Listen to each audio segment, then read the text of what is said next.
Okay, I'm going to briefly show you how you can quickly skim and scan an article to figure out what it basically will be about, only using the text features.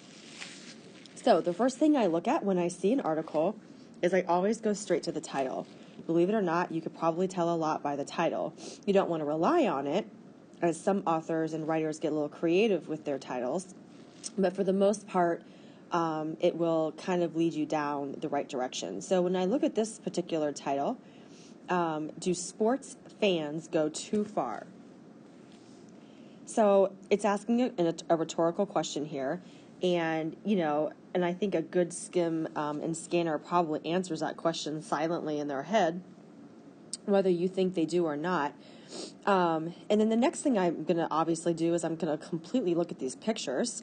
When I first think, do sports fans go too far, I'm probably thinking in my mind, well, yeah, there are some fans that really get into it. They paint their heads and bodies, and then they paint, their windows in their car. And so when I think of a sports fan being really into it, honestly, that's kind of what I think of. So, for example, this guy right here, that's exactly who I think of when I think of a sports fan who's gone too far. These faces right here, I know that a game can get really close and it can get intense, so these faces here don't surprise me. Celebrating, I think sports bring us together.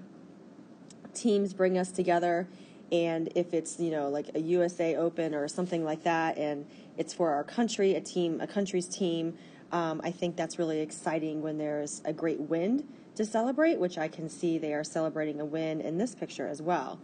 Now, let's talk about this picture. This poor lady right here. This might be to a level that I don't understand or that I don't think of. She looks extremely upset, like maybe she lost a loved one in a fire, kind of upset. So maybe this title here, I'm thinking to myself, do sports fans go too far? Just how far are they referring to? So I'm a little curious there. Next, I go and I look at any headings. So I always read the heading. This one says, shouting manically at the TV, weeping in the stands, smashing windows. Are we taking sports a bit too seriously? Oh, okay. So clearly, based on the heading, I am making an inference that sports fans are taking it too far, a lot further than dressing up or painting your face like I originally thought with that guy. Sounds like smashing windows and weeping in the stands. That kind of describes my distraught lady over here. So I wonder how far fans go. So now I'm really kind of curious. I'm going to skim down even more. Now I'm going to look at the subheadings. This one says a matter of life and death. Okay, hold up. A matter of life and death. All right, so we are definitely going too far. So I see the severity of what this article is going to be about just based on that subheading. When I go over to the next page, I see some statistics, some numbers. So my eyes are going to go straight to that. And I see that it says, by the numbers, how sports measure up. Okay, so they're going to be comparing.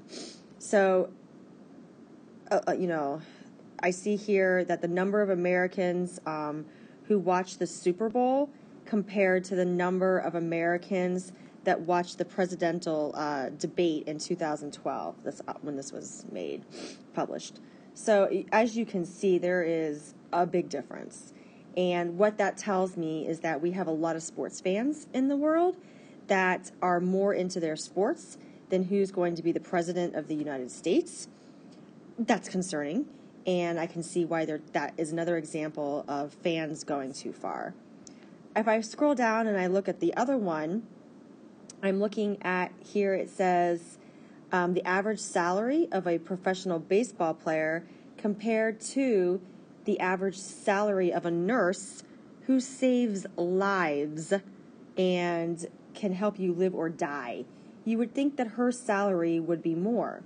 Another great example of this article supporting the point it is trying to make.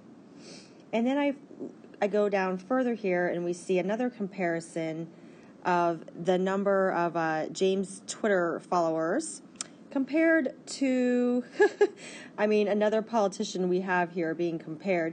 You can see the point they're just trying to make here is that sports heroes in our eyes will always take, it seems, according to this survey, they always seem to take more importance over other politicians that perhaps have a bigger hand in what happens in our world than LeBron James. Okay, so we have, I have kind of used several text features here. I have made up my mind that this article is going to be about sports fans that are at a whole other level into their sports than something I could even comprehend. I definitely want to read the article. It has my attention, and I have a really good idea about where this author stands. I can tell that there's some bias here, that they feel that sports fans are taking it too far, and every little comparison on this chart backs up that you can tell the author about this article thinks that fans are out of control and should be focused on other concerns. So I can tell right now, if this article would be in, like, perhaps I was writing a thesis paper and I needed research about fans going too far, I would want to use this article. I did not read one line, and I know that this article is something that I would want to use that would support and help me with my thesis statement that fans are going too far. I don't have to read the whole thing to find out if it's going to be helpful for me or not. This is a strategy you need to learn how to do.